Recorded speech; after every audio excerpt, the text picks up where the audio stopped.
Breaking news, a teenager accused of making threats against 5 Guilford County schools will be released from police custody to his mother.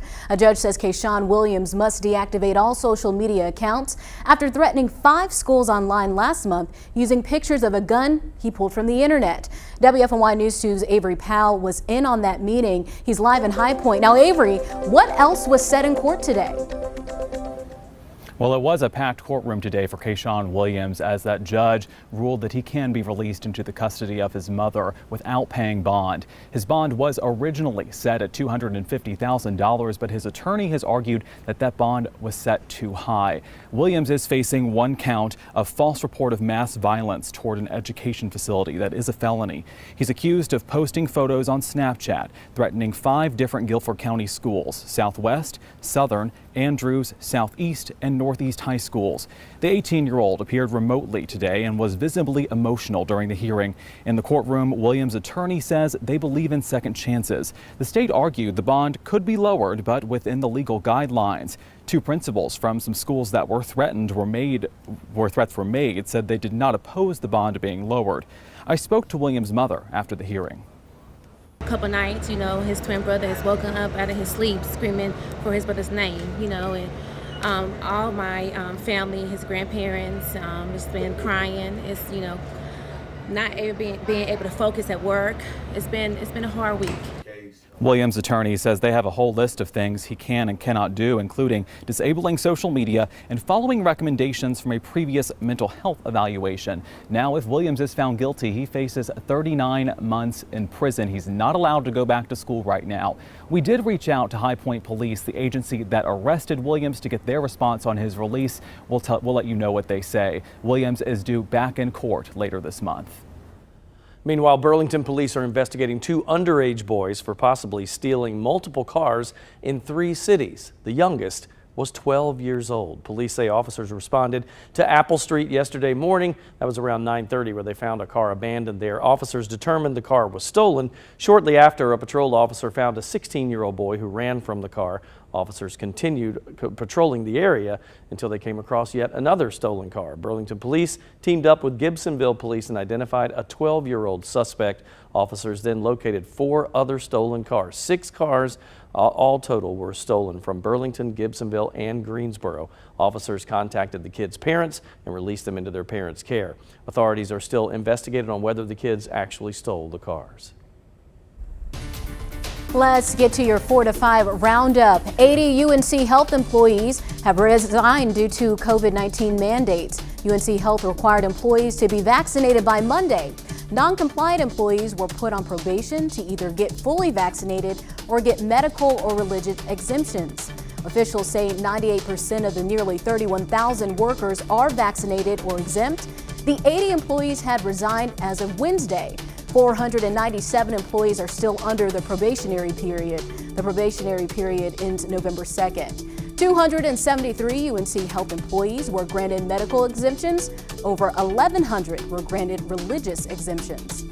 Expect some delays from the U.S. Postal Service starting today. The Postal Service says it'll take up to 5 days to receive a first-class letter or package instead of 3. Single-piece first-class mail delivery in a local area will continue getting delivered in 2 days. The Postmaster General says the changes are part of the Post Office's 10-year strategic plan to save money.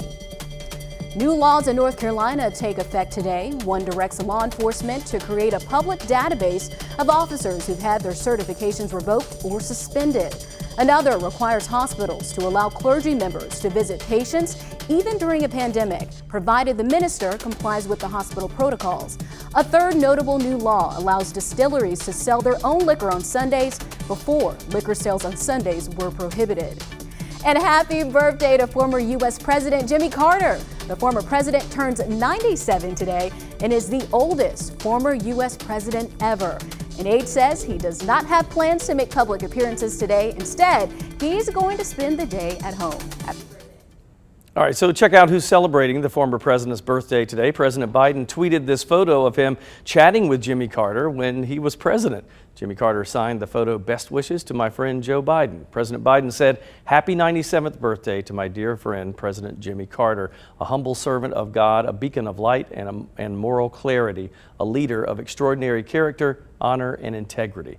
The Bidens sent their love to the Carters today. Oh, that is so beautiful.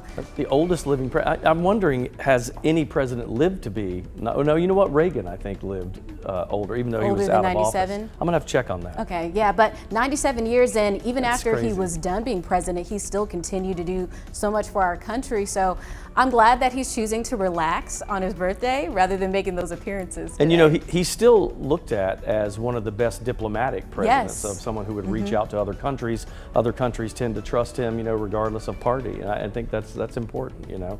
Still doing Absolutely. good things. Doing All right, great things. let's talk about a forecast that I think you will like, at least through the weekend. Now, we do have some changes coming up, and that will be more than likely, we'll see those changes happening, I think, by the beginning of next week. You can see we're variably cloudy today. We look at our sky cam there in Greensboro.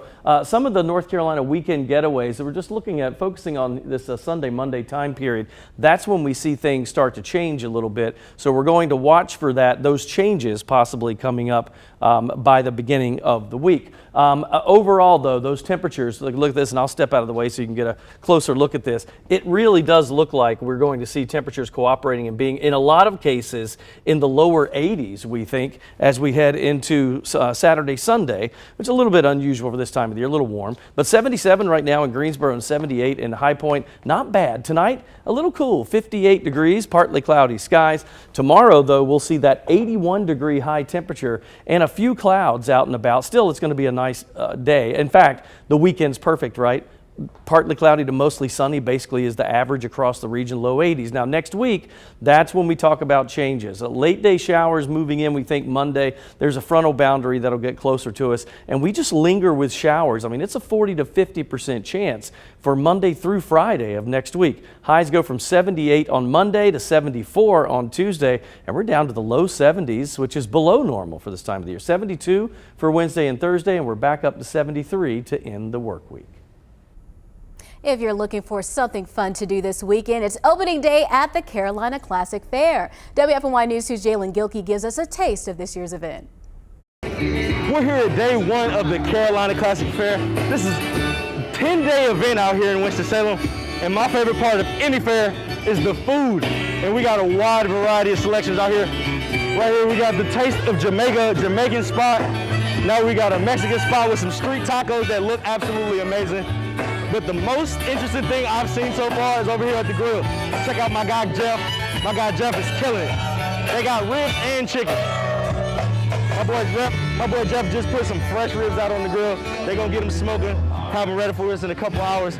And I'm hungry, so it's about time to grab me a plate.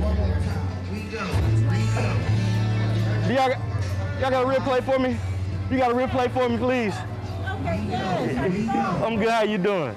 All right. Excellent. I appreciate you. Thank you, ma'am. Thank you, ma'am. Y'all have a great day. Absolutely. So like I said, day one of 10 here at the Carolina Classic Fair. Come on out to the Winston-Salem Fairgrounds and grab you something to eat. Looking like a lot of fun out there. Well, as you know, the food is typically one of the main attractions at the fair. This year's Carolina Classic has all the traditional favorites, but they're introducing some new tasty treats for you to try as well. Winston-Salem's Tanisha Kimbrough is making her debut at the fair with treats you can find at Tanisha Monique Bakery. Johnny Ray's Barbecue is serving up barbecue Sundays. The recipe features barbecue, baked beans, slaw, and a pickle in a cup to go, some of my favorites. And then you can also check out the Blasian Asian from Fayetteville, which combines Korean and American barbecue. Emma's Kitchen will have tacos, burritos, and other Mexican dish favorites, and have a drink at the Appalachian Mountain Brewery Beer Garden, featuring drinks from the Boone Brewer.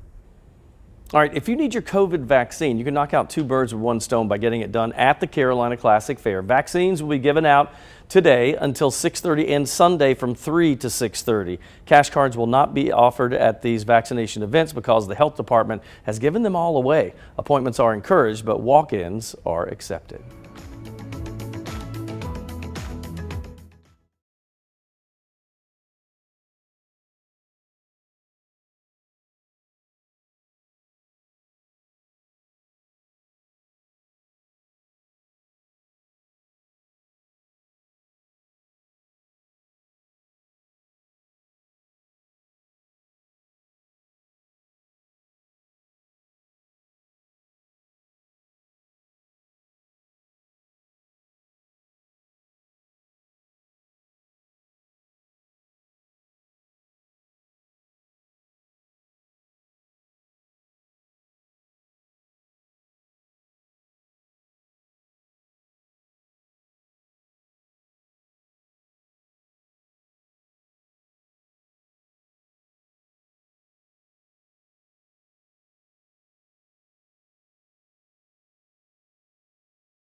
So, you know, if you ask me, it sounds like a beginning to a bad joke. So Mick Jagger walks into a Charlotte bar unnoticed, but that's exactly what happened Wednesday night in Charlotte. Pretty amazing here. Local blogger Jeremy Markovich wrote about the Twitter pic that was going viral and the fact that no one noticed that Mick Jagger was having a beer with them.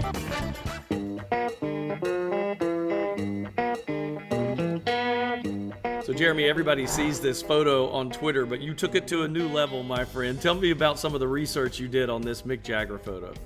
Well, I woke up in the morning, I saw the picture, and I said, well, what's up with everybody else in that photograph? Nobody is paying attention to Mick Jagger. Like, you would think that's a thing that would happen. So I started trying to track down people who were there. People who were there were like, we didn't even know until this morning that he was there. So then I called the bar owner up, and the bar owner was like, I didn't even know until this morning that Mick Jagger was there. Nobody recognized him, which I thought was remarkable. And so I kind of went through with the owner, okay, like, do you have his autograph and the credit card receipts? Like, the people who were there, like, how could they not even know that he was there? And it just kind of snowballed from there. Tell me about the bar owner, because he did address the credit card situation, and some of those guys were regulars in the background, right? So he's probably picking on them mercilessly now. Yeah, that was the thing. I was like, I don't want to make fun of them. I would feel terrible if it was me and I missed Mick Jagger. And he was like, no, make fun of them. Please make fun of them. That's all I've been doing all morning long. And it was because they had tickets to the show. And Mick Jagger is 5 feet away from them, and they don't even recognize him. Now, he's wearing like a black getup and a hat.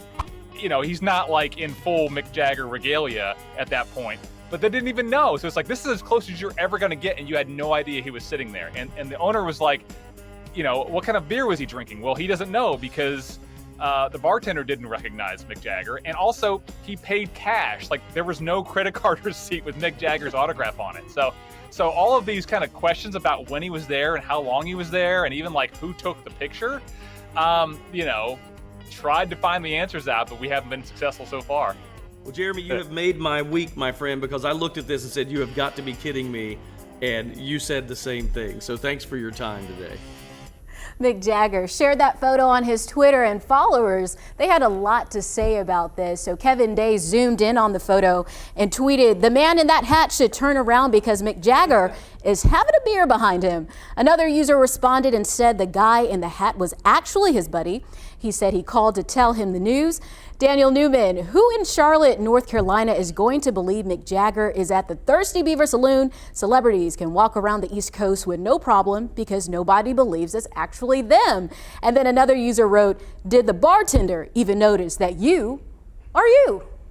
It's funny because, so I asked him that. He said he talked to the bar owner about that. He said, well, our bartender that particular time frame of that day was very young. Probably didn't know what Mick Jagger looked like. And that was probably part of the problem. But I think it's so funny that if you look at the groups on either side of them, they're involved in their own conversations, but Mick's looking at the camera, you know, drinking a beer. He's just chilling. Yes. Just chilling without a care in the world. I bet those folks are kicking themselves right now because they could have met such a big celebrity. You know what I was thinking? What? I was in Charlotte Wednesday night. Remember? You could have met him. I know, and had I known, I didn't even know about that place. But Jeremy said that he was so obsessed with it that he started photoshopping, enhancing the photo and zooming in, trying to see what kind of beer he was drinking. It's very funny, and this thing has gone viral all over. I mean, I think CNN picked it up and USA Today, so it's been a national story as well. I wonder how often he gets away with this. It probably feels good to just like not have the rush of fans, but also like, you know, just to pick fun that, hey, they don't see that I'm here. It's so funny. He should do this at every stop. Like a where's Waldo type of situation. Right. It almost makes you wonder, since those people didn't see him, I wonder if he photoshopped himself in. That would be hilarious if that's what all this is about. That would get everybody talking about a Photoshop photo. Very good. All right, we're going to take a short break. If you see Mick Jagger, please let us know. We'll be back.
Great forecast for the weekend. However, next week we go through some changes here. Let's start out with a look at temperatures. We'll look north this go around. 76 in Martinsville, 77 in Danville. If you go back west, Galax at 69. Boone in the mountains there, comfortable 68. Very nice in the higher elevations. Mount Airy's at 72. We have 78 in High Point and Lexington. Greensboro at 77 and Burlington 78. Here's your short-term outlook tomorrow morning. 58 degrees, partly cloudy. A little cool, but not bad. 81 for the high, just a few clouds. It's going to be really nice. Saturday, Sunday, beautiful outdoor days, low 80s and some upper 50s and low 60s. That'll be the highs and lows heading through the weekend, and lots of sunshine. Now things will change a bit as we look back out to a wider picture here. Notice the front that approaches us from the west. That will get here. High pressure kind of holding everything back for now, but as that high sinks to the south, we're heading into Saturday afternoon now, we start to warm up a little bit, and as the high continues that trek, we'll stay warm until we get to Monday in the first part of the week, and then we have a frontal boundary getting ready to move through. That high, though, kind of holding things back. It's a battle between the high and the cold front. I think we're going to end up with some rain. It looks like a 40 to 50% chance just about every day, Monday through Friday of next week. Looking to the tropics, Sam and Victor, not a problem for anybody. They stay out into the Atlantic. We'll take a look at our 7-day forecast for you coming up in just a minute and take you through the weekend and into next week. It's opening day at the Carolina Classic Fair, and of course, we're going to talk about our favorite fair foods. And Tracy McCain beat us to the punch. She asked, what is the one food you just have to have when you go to the fair? Hers is funnel cake with extra powdered sugar. This picture got me hungry already. So Charvine Holloway says, funnel cake for sure. It actually reminds me of back home in Atlantic City, New Jersey, on our boardwalk. They make the best funnel cake. Patricia Gallagher says, my husband loves funnel cakes with cinnamon and sugar and corn dogs. Me, I love homemade chocolate and walnut fudge. Heather Dower says elephant ears, powdered sugar on all of it, 1/2 with cinnamon. Gayleen Copeland, foot-long hot dog all the way with French fries with vinegar and salt and ketchup. Oh, so good. Lynn Hampton Bridges wrote, a smoked turkey leg. I love them. That is what my main meat is for Thanksgiving for the last 6 years. Usually get a dozen or more. Angie Tucker says a sausage dog with mustard, peppers, and onions. All of that sounds good. What about you, Eric? So I was starting out with funnel cake until I heard all the other stuff. So then now I've got to change. So mine would probably be the foot-long hot dog with everything on it, which I love, although I do love sausage dog. And I totally forgot, I don't know if you've experienced this or not at fairs, Lauren, but I forgot about the French fries with vinegar on them, which I absolutely love. I love fries. Never had them with vinegar, so I'll have to try that. I'm a funnel cake person too, and I also like the turkey leg, but I had to look up what an elephant ear was. I'd never heard of that before, but it's like a fried piece of dough with a bunch of cinnamon and sugar. It's basically like a funnel cake, but a different shape. Yeah. It's just a big old thing like that, which I do. I love those too. I'm not as big on sweets as I am the savory stuff, so the sausage dog, hot dog thing, that's where you got me. I'm not a big fan of the turkey legs, I'll have to admit. Really? It tastes really good. You might want to give it another try. I should try again. They're gigantic. They're huge.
Christmas is just 85 days away. You see that number at the bottom right of your screen.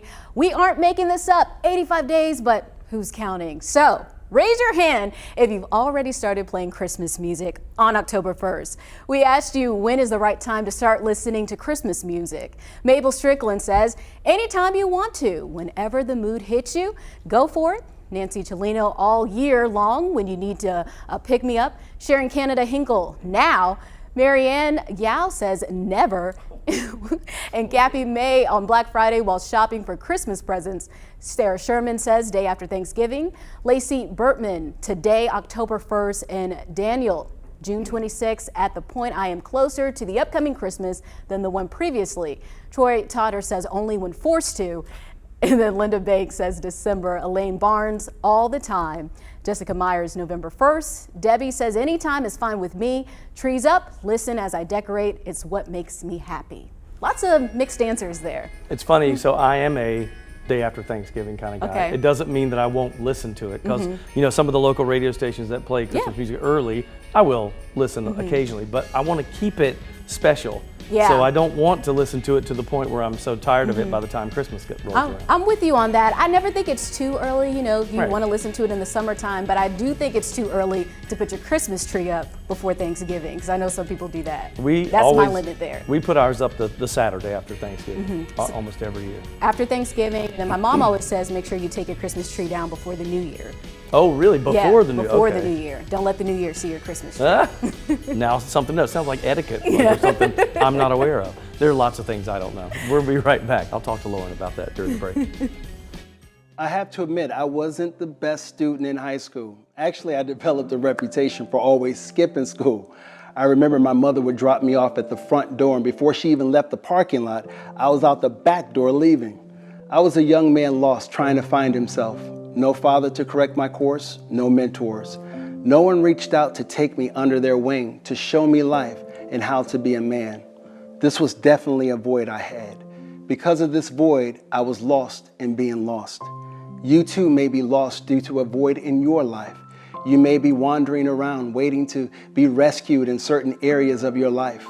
Like me, your void may be traceable to your childhood, but once you discover what that void is, work on the self, that love that is needed to fill it. Just know that you have the power to rescue yourself from wandering in the valley.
Welcome back and happy Friday. I'm Lauren Coleman here with my buddy Eric Chilton. Happy Friday is redundant, isn't it? Yeah, it is. All Fridays are happy. Welcome to all of you watching the 4 to 5 right here on WFMY News 2 or maybe on Fire Stick, Roku, and our News 2 app for your TV, phone, or tablet. And we're also on Facebook, so make sure you join us. Lots to talk about today. We're going to hop into our headlines. Right now, a student is accused of making threats against 5 Guilford County schools, and he can be released into his mother's custody.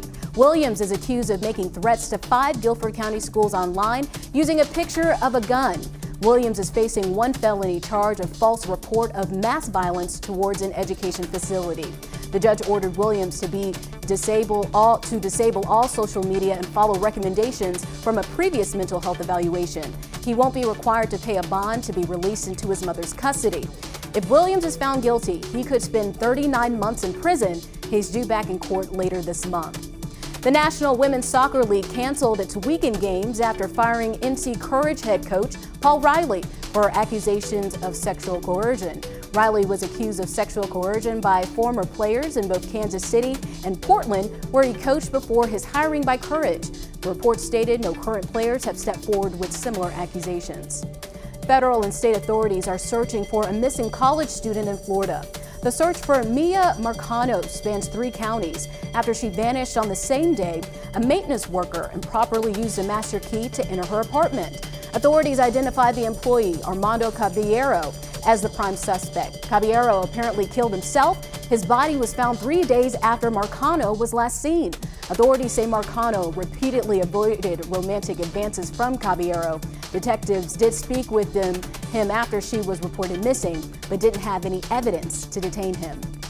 An experimental COVID-19 pill has everyone talking. Drug maker Merck says that the pill cut hospitalizations and deaths in half in people who recently were infected with the virus. The drug would be the first pill shown to treat COVID-19. The company intends to ask health leaders to authorize its use of medicine.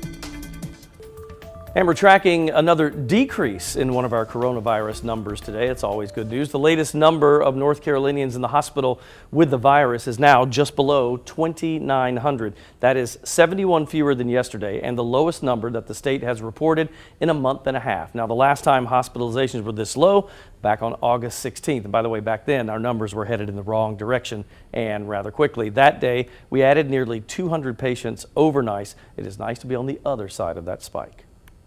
Guilford County Division of Public Health is now offering Pfizer's booster shot to all eligible groups. The department was only offering booster doses to people who are immunocompromised.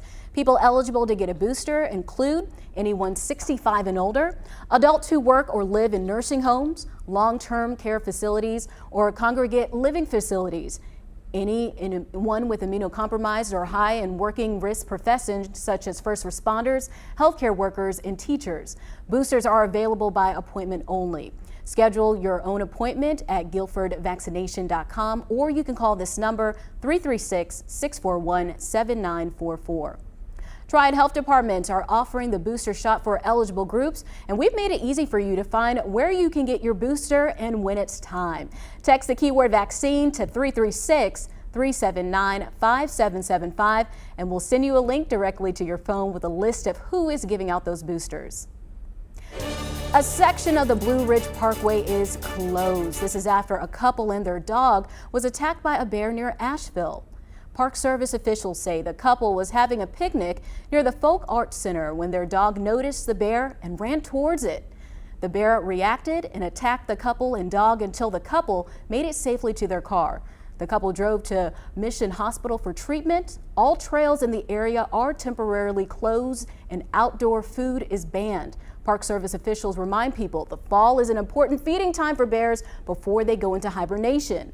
NC Wildlife Resources Commission and park rangers are working to capture the bear. If the bear is caught, it will be humanely euthanized under Park Commission protocols.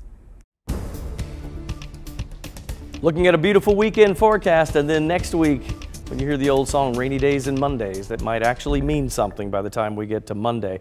our temperatures and sky conditions are great Saturday and Sunday and today, really, for that matter. But by Monday, a frontal boundary will move in and we've got a chance of rain, about a 50-50 shot. Here's what temperatures are looking like now. Upper 70s for the Triad at 77, Wilmington at 79, Charleston, South Carolina, beautiful port city there at 80, Columbia 81, Asheville 76, and Boone a comfortable 68 degrees in the mountains. Our hour by hour heading into the night, I think we'll get to the upper 50s by the time you wake up, but even by 2 a.m., 1 a.m., we're still around 61. It'll be comfortable. Kind of a partly cloudy sky heading into the night, but tomorrow I think is more sunshine than not with just a few clouds. Not seeing anything in the way of rain over our area. Go out to a wider shot. That is a frontal boundary. Eventually it will get here. It's being held back by this big ridge of high pressure. So when that high starts to slip a little bit to the south, that's why we see some low 80s coming into the picture. That's for Saturday and Sunday before we get back to the 70s. Now our normal high this time of the year is mid 70s. We'll be in the low 70s for a couple days next week, we think, as that system moves by. But that's the rainmaker for us. And again, we do have that 50-50 chance of shower activity, and that will be, I mean, basically you're looking at a 50% chance of rain for several days in a row. Our long range outlook after low 80s and sun for the weekend, that 50% chance almost every day through Friday. Highs upper 70s Monday, mid 70s Tuesday, and low 70s Wednesday and Thursday. All right, Tanger Center is open and in full swing, but there are some unusual features that you might not have heard about until now. I went in today, Lauren. I got to Can't wait to see it. sneak in there. Yeah, let's go inside for a quick look here. One of the things that you'll notice when you enter the lobby are these things, little multicolored discs that hang from the ceiling. The art is really eye-catching. Now get this, they said we can't reveal too much about this yet because they have some big reveal coming up at a later date. Intrigue, we like that. Next, the art on the hallways here. Now you can see this from the outside, by the way, and this is cool. This is called a portrait exhibit. It's from a number of artists, and it's on loan to the Tanger from the Green Hill Museum of North Carolina. Art, that's really cool. This is my favorite. Oh, that is nice. The Schiffman's Ring of Light. You're looking up into the upper layers there. These are all individual 12-foot long light panels. They form a circle in the ceiling, and for the last minute before the beginning of each show, they all light up, and then they go off one at a time to let the audience know when the show will begin, and when they all go out, it's showtime. Wow. So I spoke with someone with Tanger today. She took me through there. Jenny is her name. She said the last time they did this, the audience was developing their own tradition already. Okay. And that as each one ticks off every second, the audience was clapping every time a light would go out. So I love that. It's kind of cool. And so when it lets you know that the show's about to start. I have not been in there yet, but just seeing all the pictures and then seeing this story today is just getting me even more excited because they have such a great lineup, and it just looks like just a phenomenal place to be to really get that experience. It's beautiful, and that the light thing to me was, I mean, I thought to myself, oh well, who uses that? And she goes, no, people were actually paying attention to it, and no, I got less than a minute before the show starts. So very, it's kind of neat. Very Doesn't cool. do it at intermission, just at the very beginning. Okay. Well, some more big news when it comes to shows, from triple turns to triumphant jumps. The Triad is in for a treat as a new professional ballet company. School makes the Triad its home. I spoke with the creators of the Triad International Ballet about how it's generating work for dancers, both near and far. And really foot pronunciation, one, da-da-da-dum, one, da-da-da-dum. This foot. Heart and dedication. Make sure, back foot. Is what Natalia Davison says it takes to be a professional dancer. If you want to be good at something, you have to commit to it. You have to work for it. That's it, point, point, point, back foot. For 22 years, she's trained ballet dancers from around the world in her studio Artistic Motion in Greensboro. We were trying to find opportunities for dancers that grew up here, the dancers that visiting us, to have a venue and to be able to honestly present their art to the community. That's when she got the idea to create the Triad International Ballet. The new nonprofit aims to provide professional work for local and international dancers. A wonderful feeling. It's phenomenal. 19-year-old Karina Davison has been dancing since the age of 3. She says finding professional work during a pandemic has been tough. This is my hometown, so I don't have to move very far, which can be scary for a dancer. And also, I know it's going to be a very prestigious company with very high expectations that will make me grow. I will email it to you later. Executive Director Alexia Moss says the company does just that. Give them that space to do what they do best, but do it right here and not have to constantly leave home, leave the state and go elsewhere in search of employment as dancers. We want to bring it home. Right now, we really need our community united to support the art and support the artist. The TRIAD International Ballet is hosting its first launch event right now at LeBauer Park in Greensboro. It ends at 8 p.m., so you still have some time. And they will have some additional recruitment events in Winston-Salem and High Point. For details, just look for this story on our website. So this is, and we were talking during the break, it's not something that you can go like watch now, Yeah. right? They're in the early stages. They're in the early stations, so right now they're recruiting, getting those dancers in, and then by next fall, that's when they're starting to put on the performances and the shows. So it's just to really have a lot of these professional performances here in Greensboro. What they were saying was when a dancer graduates when they're 18, it's either go to college or go to a professional company. And with COVID, it's been pretty hard to find that work because a lot of companies have closed or they're just not hiring folks right now. When you watch real ballet, right, the physical demands on the body to be a good ballet dancer, male or female, I don't think people sometimes, we look at it and we think it's beautiful, but you have to be incredibly strong to do that. Incredibly strong and a lot of work and dedication. Those dancers that I spoke to, they said that they were training for 40 hours a week in middle and high school. So almost like a full-time job on top of their studies. And some of them are also doing this while they're in college as well. Well, and people that love that, like dancers that love the trade, they dance their whole lives. Yeah. You know, it really means something to them. This is good stuff. You I'm have glad to love see it. this. Yeah, I'm excited for them. And again, we do have those details on our website if you're interested in learning more. We'll be right back. We'll see you in 2.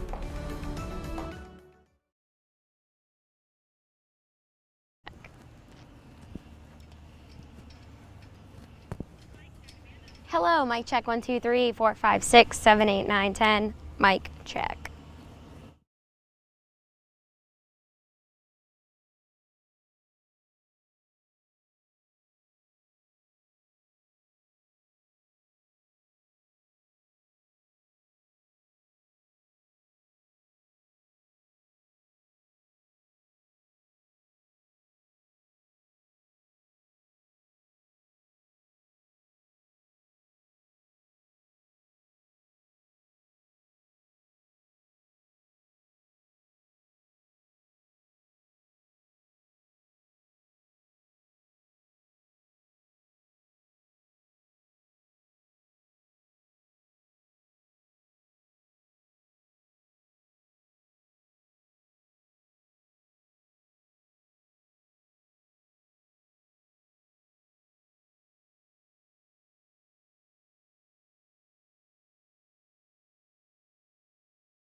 It's Friday, which means it's almost time for the Fever. Our Friday Football Fever game of the week is Southwest Randolph at Eastern Randolph. WFNY News 2's Amanda Ferguson takes us there now. What's up, Amanda? It is a big matchup here tonight at Eastern Randolph. It's the battle of the unbeatens. Eastern Randolph hosting Southwestern Randolph, and I've got a Wildcat right here. You've heard his name before, Naheem Lilly. We've talked about him multiple times on our Friday Football Fever show. Naheem, how do you make sure that you guys are the ones leaving tonight with that win? Because someone's going to have to leave with a loss tonight. Well, we're just going to execute and not get any flags. We've been having a lot of penalties, so we got to eliminate the penalties and turnovers. And we just got to get the snaps down, and we should be good to get the win. 2 unbeaten teams coming into tonight. How important is it to get that win? Oh, it's very important. It's the first conference game, so it's very big. And I feel like my team is ready to go, so I feel like we're good. You just mentioned that first conference game of the season. Does that put a little bit more pressure on you guys now that you're getting into conference play? Yeah, it's a lot more pressure. That's the main goal, to win conference first, then go farther. It's homecoming too here. So what's been the talk around the halls today with homecoming and this big matchup? Are we going to beat the unbeaten Cougars? What is your pregame routine? What do you guys do to get ready for this game? We go over everything, go over what they do, and we just play. You have any specific rituals to get ready for this game? No. No, not really. We're just gonna play as a team. We're all united. And just eat a good meal and get ready. Yes, go out there. All right, Eastern Randolph is hosting Southwestern Randolph tonight at 7:30. We'll have all the highlights for you coming up on WFMY News 2 at 11. All right, listen up. You're not going to believe this story. Jason Bracey is a football player in California, but he plays the game differently than most players do. CBS News' Carter Evans explains why Bracey has to memorize every play. 15-year-old starting quarterback Jason Bracey has a clear vision of what it takes to win on the field, even though he'll never see it with his own eyes. Can you see anyone on the field at all? No. He developed retinal cancer as a toddler, and by the time he turned 7, his sight was gone. Bracey liked other sports, but he really wanted to play football. His parents' response? No way. How is this going to be possible for him to get out there and play? Eventually, Bracey became his own agent. Once he got his own phone, he figured out how to call the teams around the area and started asking the coaches. Bracey got his chance with the Modesto Raiders. He memorizes every play and where every player is supposed to be. Take a look at this 20-yard pass. 20-yard completion by Jason! How do you know where to throw the ball? It's all memory. It's all about having trust in the player, and the receiver, and in the team. 7 now. His dad guides him from the sidelines with a walkie-talkie. Bracey hears him through his helmet. I don't even want a team to know that I can't see, because then they might ease up on me. His ultimate goal? To make it all the way to the NFL. What? Gosh, that is unbelievable. It is, and it must be, it's muscle memory, yeah. You know, that he knows how hard to throw it and what direction, and that's amazing to me. And I got to tell you, as a parent, and I'm thinking about if I were on the sidelines trying to tell my kid somebody's coming from your left, look out, you know, like, no way. Yeah, that's some scary stuff, but props to him. I think that's so cool, and it's just really inspirational, like if you have a disability or a limitation, not to let it define you, that you just adapt and find another way, but this is pretty cool stuff. So think about closing your eyes and trying to play football. Close your eyes, I'm gonna run towards you. No, that scares me. Trust me. You'll clean me out. I know what you'll do. Yeah, and that's what, I just can't imagine. You hear those footsteps, you know what I mean? And wow. So memory and probably using his, like feeling the vibrations and hearing it, all that. Probably heightened other senses, right? Like hearing is probably heightened. Absolutely. That's amazing. Good for him. Congrats, young man. That's right. We'll take a break. Coming right back.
Earlier in the show, we talked about Mick Jagger going unnoticed at a Charlotte bar. So I asked you on Facebook, have you ever bumped into a celebrity? And then tell us the circumstances around it. So this was my favorite one. Debbie said, I was on a cruise with Dottie West. I did not know who she was. I wasn't a country fan. So I walked right up to her and said, hi, I'm Debbie Mundy from Cincinnati. Where are you from? She said, Dottie laughed and said, Nashville. And by the way, they ended up being good friends after that.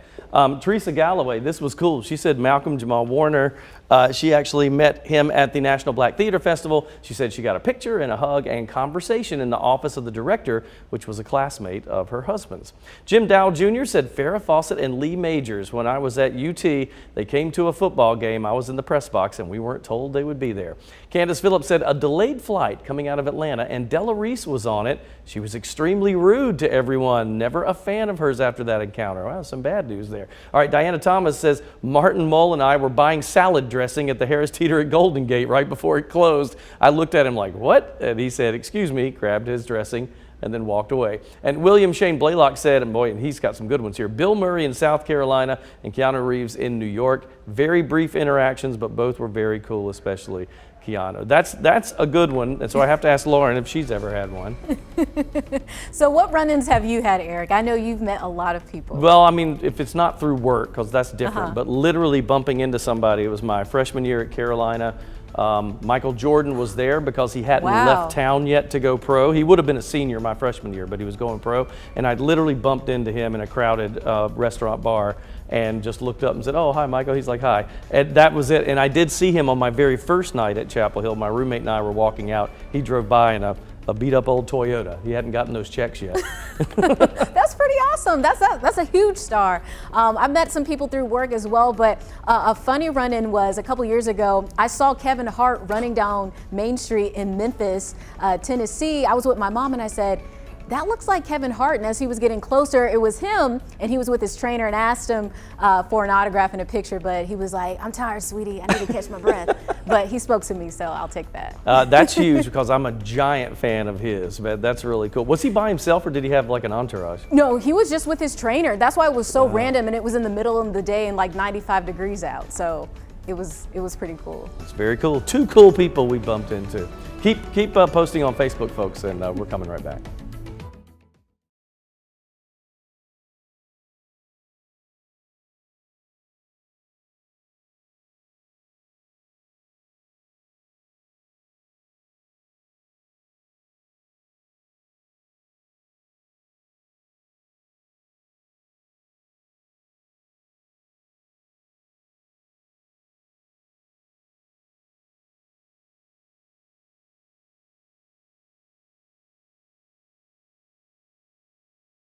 Believe 1, 2, 3. Police say they don't believe these recent thefts are.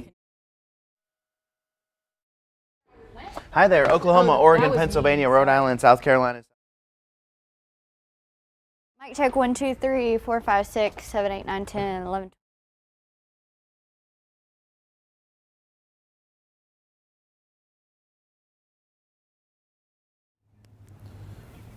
Kayshawn Williams has been detained in this detention center in High Point for nearly 2 weeks now.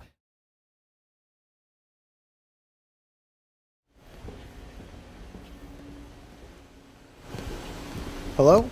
Hey there, mic check 1, 2, 3, 4, 5, 1, 2, 3, 4, 5, 1, 2, 3.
have all been there, struggling through Monday, wishing it was Friday. A couple of my coworkers will often count down the days until the weekend.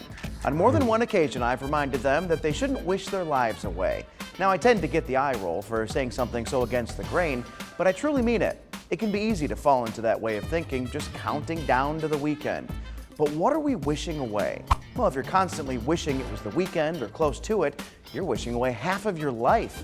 I can fall into that habit every once in a while, and when I do, I try to remind myself of all the good things going on in my life. I have a good job, I have an abundance of friends and family, and I have my health. Think about all the people in this world who can't say those things. Now, I'm not suggesting you should embrace the present 100% of the time, but at least push for something better. I mean, who wants to live their life constantly wishing for a better time to come along? Eventually, you'll run out of that time. So give Monday, Tuesday, Wednesday, and Thursday a chance. You never know what you might find. That's just my 2 cents, and you're 4 to 5. WFMY News 2 at 5 starts right now.